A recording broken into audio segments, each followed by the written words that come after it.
Back in 1928, Opel experimented with rocket-powered cars. The RK1 and RK2 were equipped with inverted wings on either side between the wheels to counteract high-speed lift.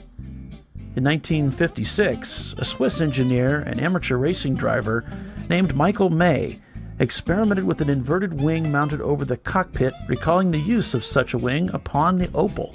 When May's car proved faster than the works Porsche's, Porsche lobbied successfully for the appendage to be removed under the pretext that it obscured the vision of the following drivers, and May failed to pursue the idea any further.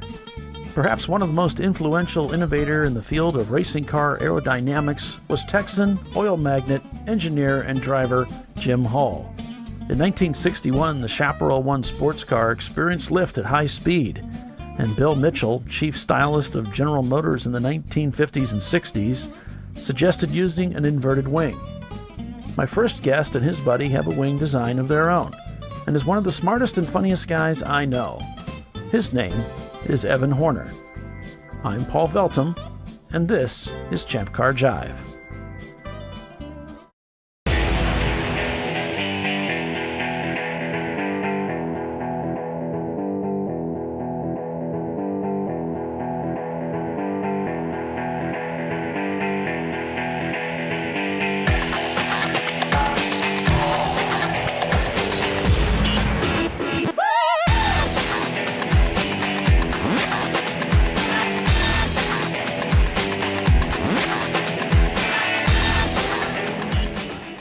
Hi everyone, Paul Veltum here. Thank you and welcome to Champ Car Jive. This is our first episode of Champ Car Jive. The idea of this show is to reach out to you, the drivers, the teams, the vendors, sponsors, just get to know a little bit more about you guys as we continue to grow the sport and grow as a community in Champ Car.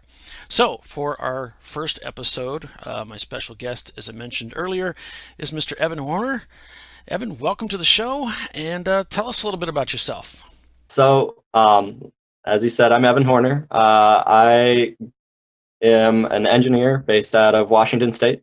I grew up out here in a town about 90 miles north of Seattle, a little college town called Bellingham. Yeah, grew up there, went to college there, and then moved out of there. But we'll get to that in a minute. My parents, I guess background of me, I didn't have much automotive background up until high school. Neither of my parents were gearheads. I'm kind of the black sheep of the family. So yeah, my dad was a middle school teacher. He just retired a couple years ago. So yeah, really normal family. I've got a brother, so forth. And then, kind of from a young age, I took a lot of interest in cars for some reason. Definitely nature versus nurture, I guess, but the nature side of things. And the bug has never left. So in high school, I started rebuilding cars with some friends. We rebuilt an old Subaru GL. That had like 11 inches of ground clearance and drove it over the curb to impress the girls at high school. Or what we told ourselves, at least. It was I was going to say, does that work? But it was fun trying. Okay. But then you went from that. I was just remembering as you were explaining that you got into something when you got into college.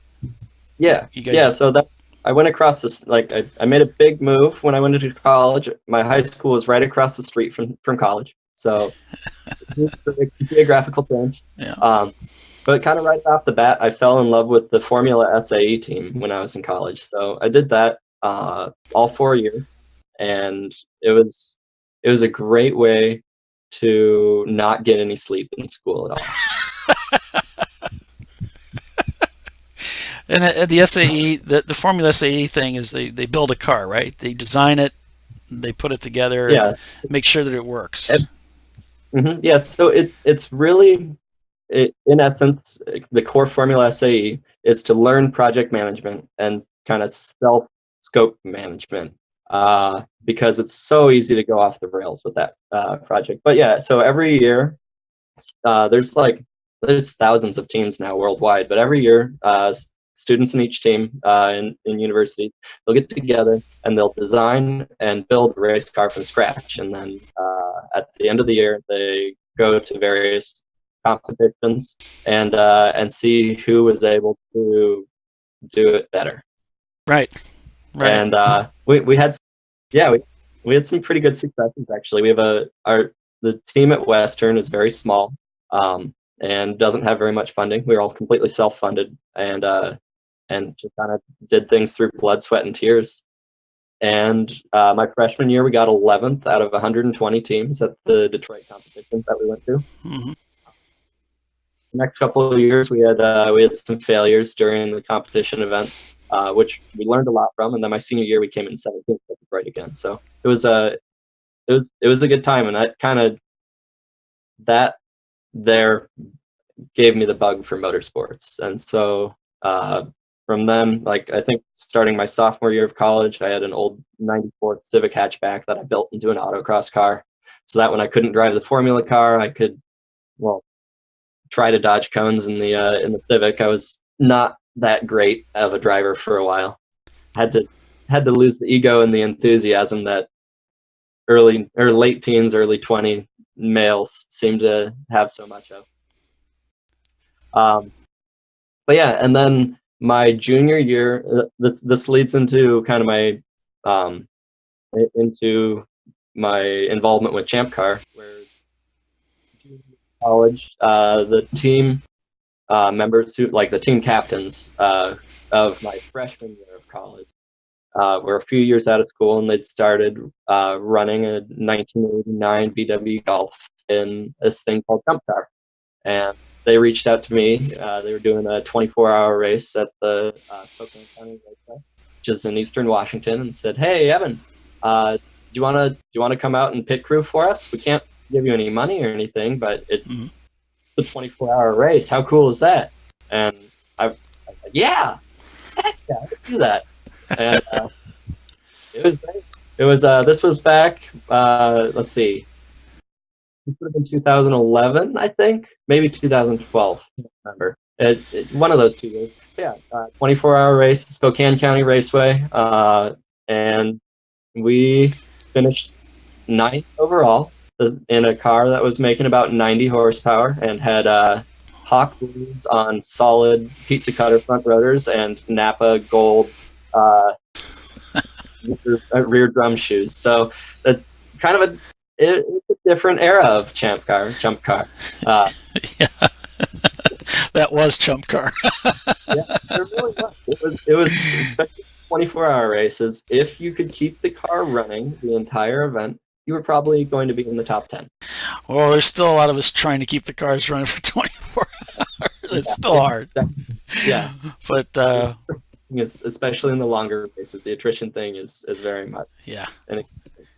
But yeah, it was a great time. I immediately fell in love. Sure. I am somewhat ashamed to admit that I may have taken out some student loan money to pay for starting to race with these guys instead of yeah.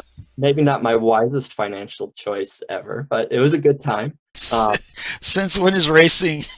Yeah, it's like that's okay. That is racing. It's not a wise decision. But go ahead. That's fair. Yeah, just taking out student loan money to drive a race car instead of putting totally rational. There's nothing wrong with that mindset whatsoever. We've done much worse. Go ahead. Yeah. It was great. My first time driving the Volkswagen was in 2013 at Portland International Raceway in the 777, and that was just kind of to get my teeth wet a little bit and figure out how to actually survive on a racetrack other than just track days before we went into the 36-hour Jump Car race. 2015 July at Spokane County Raceway again. So cool. Yeah, that was I think probably my all-time racing highlight favorite event. I drove like crap. I had no idea what I was doing. Neither did most of the people on our team, but Right. it was awesome. Right. Yeah, and then watching the last hour and a half of the race with it was a local VW team that was battling back and forth with Arbank, who had towed all the way out from, I think they're based out of New York, Pennsylvania. Pennsylvania. So they Yeah. towed all the way to Washington to run in this 36-hour race, and it was absolutely bonkers. And so the last hour and a half of the race was those two cars on the lead lap. So it's a 84 Rabbit with a wide body kit and a 16 valve motor, and then Arbank, and they're just back and forth and back and forth. And then the Rabbit had a VW Caddy that was on their team but not in contention, and they were bump drafting the Rabbit down the straight so they could keep up with Arbank. And then it was wild. That was some of the coolest racing I'd ever seen, and I was just like, wow, I love this. I'm gonna do this forever. Yeah.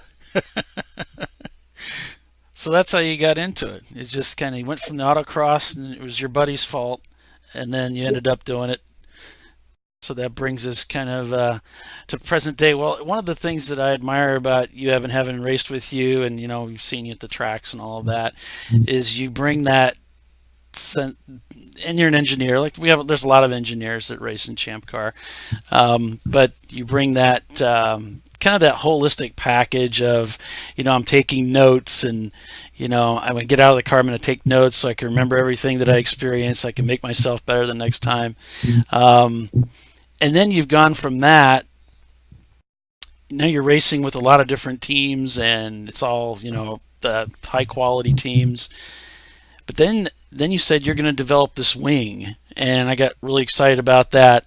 And I've seen the wing, and one of the things that Peter Brock said that was interesting is he developed race cars. He developed the coupe that won. He developed the Brie team. He said it doesn't matter what it looks like. What matters is the functionality, which is kind of funny because then he turned around and built some of the most beautiful race cars that a guy could build. But I love the fact that your wing looks so different from everybody else's wing. As soon as you see it, it's your wing, but it's not just you. There's you and another guy that's involved in this. Why don't you kind of tell us about that? Yeah, okay. So backstory on that, the other guy involved with it is one of my team members, and he and I go back from Formula SA as well. Kind of all of us were on the Western Formula team overlapping periods of time. And so yeah, Aaron is a great guy. And so after school, I moved out to Ohio and did a lot of racing out there, and that's where I met you and raced with you. I met a lot of these teams that I'm racing with now, and then a few years back, moved back here to Washington and started racing with my buddies back here again. And yeah, over the winter, I guess over the past couple of years, Aaron and I have been looking at a lot of the really competitive Champ cars and have been like, they have aero on them. Yeah, all right. Well, that makes sense. What are the rules for aero? Oh, they're pretty open. That's neat. Okay, carbon fiber. That limits things a lot because there aren't really very many wings out there that are not carbon fiber, but still, I guess, a good airfoil profile. So we both did a lot of composites work and fiberglass work and carbon work in college. That was kind of the nuts and bolts of our Formula car, was that they were composite chassis. So we have a bunch of experience with this. Let's give it a try. Let's see if we can offer something to the market of us amateur endurance racers that won't break the bank, that can be affordable, and that fits within the Champ Car rules and regulations. So we made a coreless fiberglass wing. We've got 3 of them made now. 2 of them have both survived the Nelson Ledges 24-hour race, and then Tyler's has gone on and run in Gingerman, though his car was spending more time parked than running for that event. But they last. They've got some strength to them. We did a little bit of strength testing before we actually decided to bolt them to somebody's car. It's been a really fun and trying project. We recently officialized it and turned ourselves into an LLC. So we're Wingman Aerodynamics. Cool. Yeah, and it's a high quality composite fiberglass wing, and then kind of the defining feature of it, and aside from it being coreless, is that it's the swan neck design. So the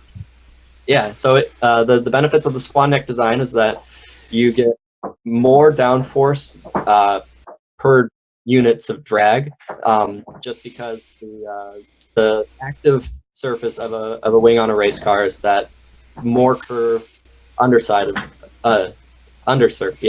surface. And so with the swan neck style, you're capturing that wing from the upper surface, which is not your working surface on the wing. And so less disturbed air can use that working surface on the underside. And then that works even in greater effect when the car is yawing, because you end up having much less of a shadow of turbulent air coming off of those uprights, blocking a large portion of the underside of the wings. So it's a big reason why we decided to go with the swan neck design, in addition to it just being unique and kind of a defining feature for us, so that we can be something different. It's wicked cool, man. It's so cool. I would love to have one of those in our car. So my number. I do have your number. Yeah. So do you have a name for it? Is that what you call it? Just the swan neck design? What do you have? Yeah, that's just the swan neck, or V1. Okay. But you've been flying back racing with Tyler. You've been racing with, I think, some other teams too. Biohazard as well. What's your plan for the rest of the year? Where are you headed? So I might be racing with Tyler and potentially also Biohazard towards the end of the year. Biohazard's looking at doing either Sebring or Barber, so we'll be evaluating that. And then Tyler, I might be running Sebring with him. I'm potentially changing vocation in the near future, so I'm also trying to figure out what I'm doing in terms of that. Okay. Well, Evan, thanks. I want to thank you for taking some time to talk to us and get to know you a little bit better. We'll be watching for you. Hope you make Sebring, and hope you make all the races you want to make this year. And good luck on the new job hunt. Hope that works out for you. And we'll keep those wings in mind as well. Yeah, absolutely. We'll be getting ourselves up on Facebook here shortly. So okay. Probably in the next couple weeks, if you want to look up Wingman Aero, that will be probably the first one to pop up on Facebook in that name. It's a little different. So go ahead and take a look at that and see what we got going on. All right. Thanks, Evan. Thanks again for joining me and taking some time. Appreciate it. Yeah, thank you for having me, Polly. It's always a pleasure. All right.